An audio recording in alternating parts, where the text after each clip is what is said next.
اس میں تو سوال اٹھایا جا سکتا ہے، ایک تنظیم ہے، اور یہ میرے خیال سے صرف شاید ہمارے یہاں ہی نہیں، دنیا میں اور عرب ممالک میں تو خیر زیادہ شد و مت سے اس پہ سوال اٹھایا گیا ہے کہ ایک ایسے موقع کے اوپر جب 2023 میں اسرائیل کی حکومت جو کہ ایک آئیڈیولوجیکل حکومت تھی، نیتن یاہو کوئی آپ کو پتہ ہے لیفٹ ونگ کے پولیٹیشین نہیں، اسرائیل میں لیفٹ ونگ کی وہ حکومتیں بھی رہی ہیں، ایک ایسا شخص جو کہ ایک تھیوکریسی قائم کرنا چاہتا ہے اسرائیل کے اندر، اور وہ ایک اس کی گرتی ہوئی مقبولیت ہے، اور ایسا وقت ہے کہ جب اس کی خلاف ایک عوامی احتجاج بھی کھڑا ہے، ایسے موقع پر ایک حملہ ہوتا ہے، اور جس کے نتائج اور عواقب کے بارے میں لگتا یہ ہے کہ جو حملہ کرنے والے ہیں اس سے بہت زیادہ واقف نہیں تھے، ان کا نتیجہ ظاہر ہے کہ انہیں غزہ کے مظلوم لوگوں نے فیس کرنا تھا، وہ تو جو لوگ بھی لڑتے ہیں وہ تو ایک محدود طبقہ ہی ہے، تو کیا اس کو بھی اینالائز کرنا جو ہے وہ غزہ کے لوگوں کے ساتھ غداری کے مترادف ہوگا؟ بحیثیت ایک تنظیم اس کے کسی بھی جنگی اقدام پر، چاہے وہ ڈیفینسو ہو یا اوفینسو ہو، ہر طرح کا تبصرہ ہو سکتا ہے. آپ ان کی وار اسٹریٹجی پر بات کر سکتے ہیں، اسے صحیح یا غلط قرار دیا جا سکتا ہے، لیکن جس حد تک اسرائیل سے مروبیت کا اظہار حسن الیاس صاحب نے یا غامدی صاحب نے کیا ہے،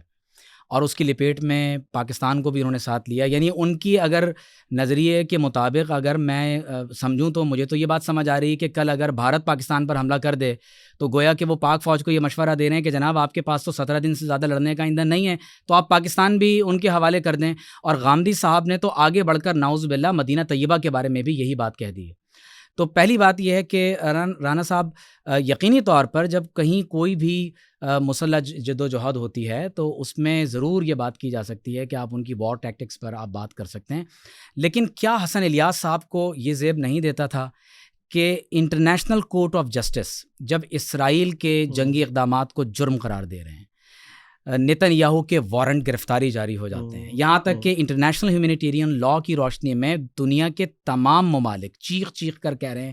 کہ اسرائیل اس وقت غزہ میں وار کرائمز کا مرتکب ہو رہا ہے، جنیوا کنونشنز ہے کنونشن کی خلاف ورزی کی جا رہی ہے. اور سب سے بڑھ کر یہ کہ جب یونیسیف خود یہ کہتا ہے کہ غزہ اس وقت گریو یارڈ فار چلڈرن بن چکا ہے، دو لفظ اسرائیل کی مذمت میں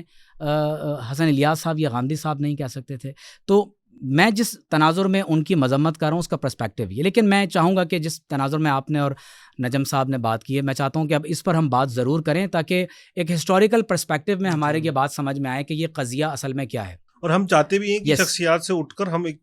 ایز اے کور پرنسپل کے طور پہ میں نے خود آپ کو اپنے سامنے پیش کیا کہ میں خود کنفیوز ہو گیا ہوں کہ ظاہر جذبات تو ہمارے بھی وہی ہیں جو آپ کے ہیں، لیکن اب عقل میں بات نہیں آ رہی.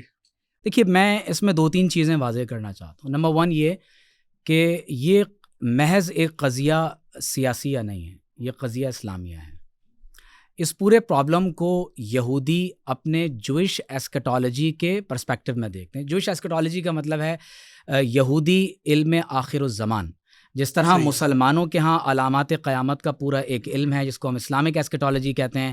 اور ہمارے ہاں قرآن اور سنت میں متعدد مقامات پر اس کا ذکر ہے کہ قرب قیامت کے واقعات کیا ہوں گے. تو ایگزیکٹلی اسی طرح سے یہودیوں کے ہاں بھی پورا ایک جوئش ایسکیٹالوجی کا ایک چیپٹر موجود ہے، اور اگر آپ ریفرنس کے طور پر جینیسس 15-18 اور آنورڈ اگر آپ پڑھنا شروع کریں تو اس میں باقاعدہ دا پرومس لینڈ کے بارے میں تذکرہ موجود ہے کہ فرام یوفریٹیز ٹو نائل، یعنی دریائے فرات سے دریائے نیل تک کا حصہ ابراہیم علیہ السلام سے جو وعدہ کیا گیا کہ میں آپ کی نسل کے اندر ایک قوم کو یہ خطہ دوں گا، جس میں اگر آپ اس کے نقشے پر ریسرچ کریں تو معلوم یہ ہوتا ہے کہ وہ مدینہ طیبہ کا کچھ حصہ بھی اس میں شامل ہے. تو نہایت ہی غور طلب بات یہ ہے کہ اسرائیل میں اگر آپ ہسٹوریکلی اس کو دیکھیں، میں چاہوں گا کہ تھوڑا ہسٹوریکل ایک بیک گراؤنڈ ضرور آ جائے اور اس سے بہت بڑی بڑی غلط فہمیاں دور ہوں گی. مسجد اقصی، بیت المقدس اور القدس یہ ایک ہی مقام جگہ کے نام ہیں. اس کو بیت المقدس بھی کہتے ہیں، بیت المقدس بھی کہتے ہیں، اسے مسجد اقصی بھی کہا جاتا ہے. قرآن نے اس کا نام مسجد اقصی رکھا. اللہ تبارک و تعالیٰ نے مسجد حرام کی تعمیر کے بعد 40 برس کا گزرنے کے ساتھ آدم علیہ السلام کو حکم دیا کہ آپ مسجد اقصی کو تعمیر فرمائیں. اس خطے میں یہ علاقہ، یہ سرزمین، یہ خوبصورت مسجد، یہ عبادت گاہ حضرت ابراہیم علیہ السلام یا داؤد علیہ السلام کے دور میں پہلی مرتبہ نہیں بنی. اس کی ابتدا آدم علیہ السلام کے دور میں ہوئی. تو اللہ تعالیٰ نے اس سرزمین پر اپنی عبادت کے 2 گھر سب سے پہلے بنائے ہیں. سب سے پہلے خانہ کعبہ اور دوسری عبادت کا گھر مسجد اقصی اور مسجد حرام. اللہ تبارک و تعالیٰ کے نبی حضرت نوح علیہ السلام کے دور میں طوفان آیا اور یہ دونوں عبادت گاہیں ان کی عمارت منہدم ہو گئی۔ ابو الانبیاء حضرت سیدنا ابراہیم علیہ السلام نے اپنے ایک بیٹے اسماعیل علیہ السلام کو مسجد حرام میں چھوڑا اور حضرت اسماعیل علیہ السلام کے ساتھ مل کر انہوں نے مسجد حرام کی تعمیر فرمائی، اور قرآن مجید میں اس کا تفصیلی ذکر ہے۔ آپ نے دوسرے بیٹے حضرت اسحاق علیہ السلام کو بیت المقدس میں چھوڑا۔ اسحاق علیہ السلام کے بیٹے ہیں حضرت یعقوب علیہ السلام۔ یعقوب علیہ السلام کا لقب ہے اسرائیل، اور انہی کے 12 بیٹوں کو بنی اسرائیل کہا جاتا ہے۔ بڑا مشہور واقعہ ہے، قرآن مجید میں سورہ یوسف میں بھی درج ہے کہ یعقوب علیہ السلام بیت المقدس میں موجود ہیں اور ان کے بیٹے وہ یوسف علیہ السلام کو ایک کنویں میں ڈال دیتے ہیں۔ یوسف علیہ السلام وہاں سے مصر پہنچا دیے جاتے ہیں، اور مختصر یہ کہ اللہ تعالیٰ یوسف علیہ السلام کو مصر میں بادشاہت عطا فرماتا ہے۔ سیدنا یوسف علیہ السلام اپنے والد ماجد یعقوب علیہ السلام کو وتھ فیملی مصر میں لا کر آباد کر دیتے ہیں، اور یہی وہ دور ہے جب اللہ تعالیٰ نے بنی اسرائیل کو مصر میں عروج اور حکومت عطا فرمائی۔ لیکن جب بنی اسرائیل نے اللہ تبارک و تعالیٰ کے حکم کی نافرمانی کی، ان پر فرائض مصر مسلط ہو گئے اور یوسف علیہ السلام کا وصال ہو گیا، تو اللہ تعالیٰ نے 22 لاکھ کے لگ بھگ جو بنی اسرائیل فرعون نے غلام بنا لیے، اللہ تعالیٰ نے ایک جلیل القدر نبی کو مبعوث فرمایا، ان کا نام ہے حضرت سیدنا موسیٰ علیہ السلام۔ موسیٰ علیہ السلام نے فرعون کے لشکر کو شکست دی۔ آپ نے ریڈ سی میں جو گلف آف سوئز ہے اپنا عصا مارا۔ موسیٰ علیہ السلام نے یہ نہیں فرمایا کہ ہم تو فرعون کا مقابلہ نہیں کر سکتے۔ قوم نے ضرور کہا تھا کہ اے موسیٰ ہم تو انا لمدرکون، ہمیں تو پکڑ لیا گیا۔ تو موسیٰ علیہ السلام نے یہ نہیں فرمایا کہ بھائی اب ہم کیا کریں، ہمارے پاس تو لڑنے کی طاقت نہیں ہے، تو ہمارے ساتھ کون ہے، فرعون کے ساتھ تو جو ہے وہ بڑی بڑی عالمی طاقتیں موجود ہیں، تو ہم ایسا کرتے ہیں کہ فرعون کے آگے سرنڈر کر دیتے ہیں۔ نہیں، موسیٰ علیہ السلام نے فرمایا کہ اللہ کی مدد ضرور آئے گی۔ آپ نے اللہ کے اذن سے اپنا عصا سمندر پر مارا، اس میں 12 راستے بن گئے۔ مختصر یہ کہ آپ مصر کے ایک دوسرے علاقے میں آئے، اور کوہ طور پر اللہ تعالیٰ نے آپ کو 10 کمانڈمنٹس عطا فرمائیں۔ اور میں یہاں یہ پیغام دینا چاہوں گا کہ ماڈرن ڈے جو آپ جوئش زائنزم کا نظام دیکھ رہے ہیں، یہ موسیٰ علیہ السلام کا دین نہیں ہے۔ 10 کمانڈمنٹس میں موسیٰ علیہ السلام نے فرمایا تھا کہ thou shall not kill، یہ موسیٰ علیہ السلام کا دین نہیں ہے کہ اس ظلم اور بربریت کا اظہار کیا جائے۔ تو اب آپ غور کیجئے کہ جب موسیٰ علیہ السلام آپ اپنی قوم سے اب کیا فرماتے ہیں، آپ فرماتے ہیں یا قوم ادخلوا الارض المقدسۃ التی کتب اللہ لکم، اے میری قوم اس مقدس سرزمین میں داخل ہو جاؤ جس میں داخل ہونے کا حکم تمہیں اللہ تعالیٰ نے دیا ہے۔ تو قوم نے کیا کہا، ولا ترتدوا علی ادبارکم، موسیٰ علیہ السلام فرمائے مرتد مت ہو جانا، فتنقلبوا خاسرین۔ تو قوم کیا کہہ رہی، قالوا یا موسیٰ انا فیہا قوما جبارین، اس میں ایک ایسی قوم آباد ہے جو بڑے سخت ظالم اور جابر ہیں، عالمی طاقت ہیں۔ وَإِنَّا لَن نَّدْخُلَهَا حَتَّى يَخْرُجُوا مِنْهَا، ہم تو وہاں داخل نہیں ہوں گے یہاں تک کہ وہ خود اس جگہ سے نکل جائیں۔ فَإِن يَخْرُجُوا مِنْهَا فَإِنَّا دَاخِلُونَ، جب وہ خود وہاں سے نکل جائیں گے ہم آپ کے ساتھ ساتھ داخل ہو جائیں گے۔ تو قرآن مجید میں وہاں 2 لوگوں کا ذکر ہے جو موسیٰ علیہ السلام کے حواریوں میں سے تھے، انہوں نے بھی آ کر اپنی قوم کو نصیحت فرمائی، لیکن قوم نے جواب میں کیا کہا کہ قالوا یا موسیٰ انا لن ندخلها ابدا ما داموا فیہا فاذهب انت وربک فقاتلا، آپ اور آپ کا رب جا کر لڑیں، انا ہا ہنا قائدون، ہم تو یہاں بیٹھے رہیں گے۔ تو اب آپ غور کیجئے کہ غامدی صاحب کا یہاں ہیکل سلیمانی کی مثال دینا بھی غلط ہے۔ جب موسیٰ علیہ السلام اپنی قوم کو ہیکل سلیمانی، یا آپ اس طرف دعوت دے رہے ہیں جو مسجد اقصیٰ ہے، اس وقت ہیکل سلیمانی نہیں تھا، وہاں مسجد اقصیٰ موجود تھی، بیت المقدس ہے، اور جب قوم وہاں داخلہ کرنے سے منع کر رہی ہے کیونکہ وہاں عالمی طاقت قومن جبارین موجود ہے، تو موسیٰ علیہ السلام نے یہ تو نہیں فرمایا کہ تم وہاں سرنڈر کر دو، انہوں نے فرمایا کہ تمہیں اللہ کے نام پر جہاد کرنا پڑے گا۔ تو یہ کہہ دینا کہ آپ اور آپ کا رب جا کے لڑیں، تقدیر پر معاملہ چھوڑ دیں، یہ وہ نیریٹو ہے جو موسیٰ علیہ السلام کا نہیں بلکہ اس شکست خوردہ قوم کا نیریٹو ہے جو فرعون کی غلامانہ ذہنیت کے پیش نظر جو ہے وہ پروان چڑھتی ہے۔ حضرت موسیٰ علیہ السلام کی قوم کو 40 برس تک صحرائے سینا میں بھٹکتا ہوا چھوڑا جاتا ہے، پھر وہاں پر ایک نئی قوم آباد ہوتی ہے۔ اللہ تعالیٰ کے نبی کی بارگاہ میں حضرت سموئیل علیہ السلام کے پاس قوم حاضر ہوئی کہ آپ ہمیں کوئی رہنما عطا کر دیجیے۔ حضرت طالوت علیہ السلام کی صورت میں ایک رہنما ڈیوائن ریویلیشن کے ذریعے سے عطا کیا گیا۔ حضرت طالوت علیہ السلام جالوت کو شکست دیتے ہیں۔ طالوت علیہ السلام کی قوم میں حضرت داؤد علیہ السلام موجود ہیں، اور قرآن کہتا ہے کہ داؤد علیہ السلام نے جالوت کو شکست دے دی۔ پھر وہی بات کہ عالمی طاقت کے خلاف حضرت موسیٰ علیہ السلام کی قوم نے بھی جہاد کیا ہے، تقدیر پر معاملہ نہیں چھوڑا۔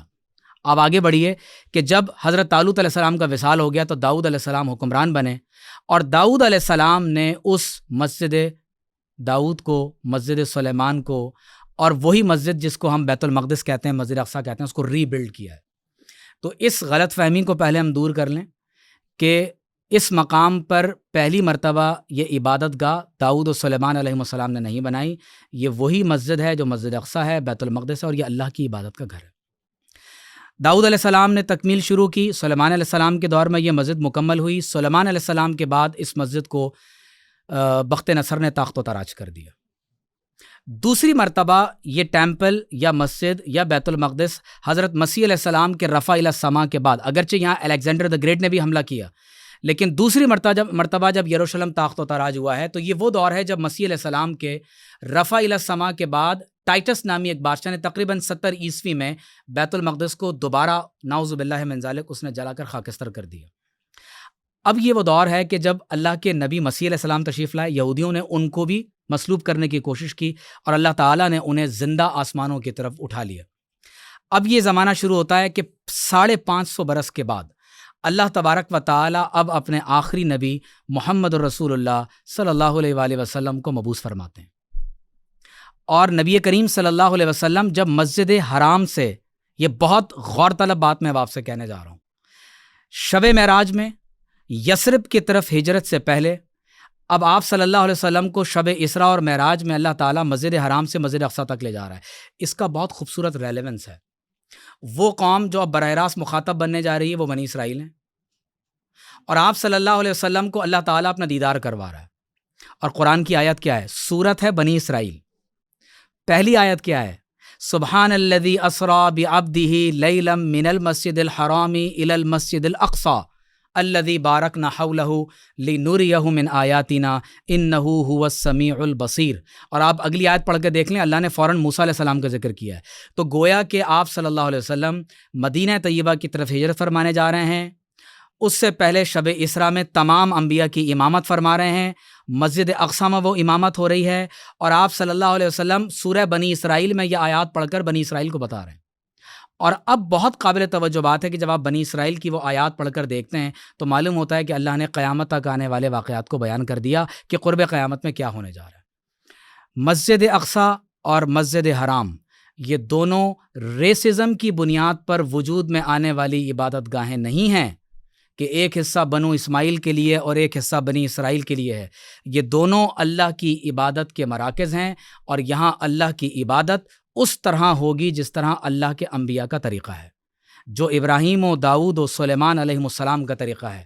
اور جب حضور علیہ الصلاۃ والسلام کی اقتداء میں جمیع انبیاء علیہ السلام نے نماز کو ادا فرما لیا تو یہ وہ مرحلہ ہے جہاں یہ بات طے ہو گئی کہ عقیدہ ختم نبوت کے ساتھ اب مسجد حرام ہو یا مسجد اقصیٰ ہو، ان دونوں مقامات کی نگرانی اللہ کے آخری نبی محمد الرسول اللہ صلی اللہ علیہ وسلم اللہ کے آخری دین کے مطابق فرمائیں گے، اور یہ وہی دین ہے جو موسیٰ و عیسیٰ و داؤد و سلیمان علیہ السلام کا دین ہے۔ لہٰذا کوئی یہ کہے کہ جناب، یعنی فرض کر لیں نعوذ باللہ اگر مسلمان کو نیا طریقہ ایجاد کر لیتے ہیں تو کیا وہاں بنو اسماعیل کو یا مسجد حرام میں رہنے والوں کو کیا اس نئی طریقے کے مطابق عبادت کی اجازت دی جائے گی؟ ہرگز نہیں۔ یہ موقف اختیار کر لینا کہ جناب یہ جگہ تو انہی کی ہے، تو یہ عین شریعت کے خلاف ہے۔